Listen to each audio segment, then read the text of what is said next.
good on the ground. It literally changed my life. Yeah, for sure. When he found out that was me, we had to do Hitman. Yep.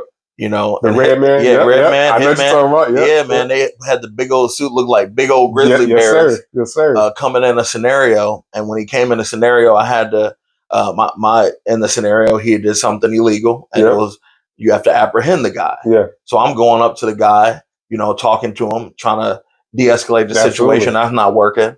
So I have to go hands on with this guy. Yeah, yeah. And as soon as I go hands on with him, he swings at me. Yeah.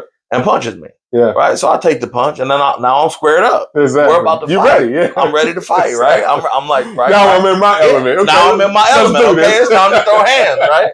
I was fully confident in that. Absolutely.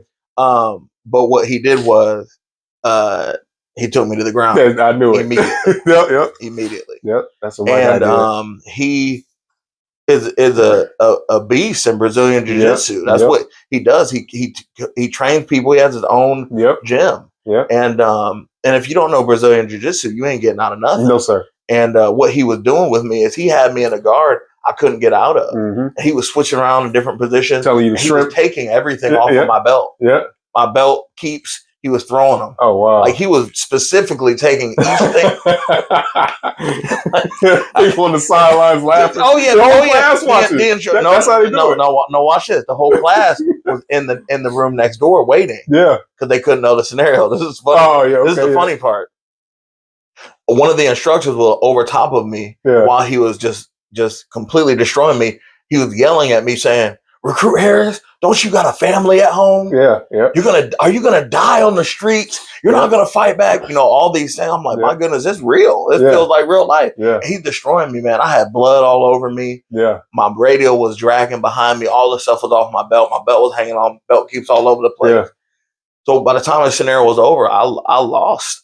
Like you had to pass. I lost that scenario. You had to at least get one out of two, and I failed that one. And I had blood all over my shirt. My shirt was all ripped up. I just looked like I got attacked by a bear. So now everybody is in the next room waiting for me. I'm like the fourth guy to go. There's still like 40 people to go.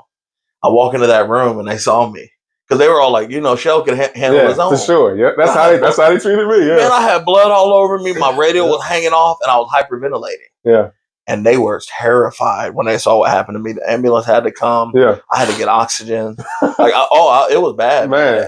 I was dehydrated. Yeah. Because I wasn't eating right. Yeah, yeah. So I was extremely dehydrated, and they had to get fluids in me and all kinds of stuff. But I talked to him the next day. Yeah. And he came up to me and he told me, he said, "I did that to you on purpose."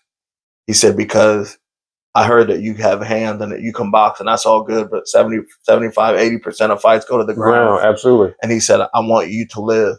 Yep. And I want you to take more time practicing on the ground than you do standing up so that you don't end up on the streets in trouble. Yeah. And I care for you." And I've always, his name is Tim.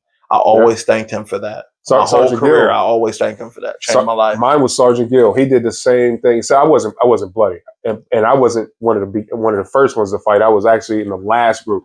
Like the whole week, they've been fighting everybody else, and I was in the last group, and we were like the stronger dudes, the bigger dudes. You know what I'm saying? And I was the last person fighting, and I swear I was fighting for like 3 or 4 hours, bro. Because at first, I'm on my feet, I'm whooping the dudes up. You know what I'm saying? But then Captain, his name was Captain Ward. He was like, "Okay, lay on your back." Well, lay on my back for what? Right. Yeah. All right, now get out of that. Oh, so you think you're pretty good? So then Sergeant Gill came in. Like I say, he was a wrestler, bro. He was whooping me in there, man. And I came when I was also dehydrated. I wasn't eating right and all that. So when I came back in the classroom, like I was sweating, my shirt was all stretched out.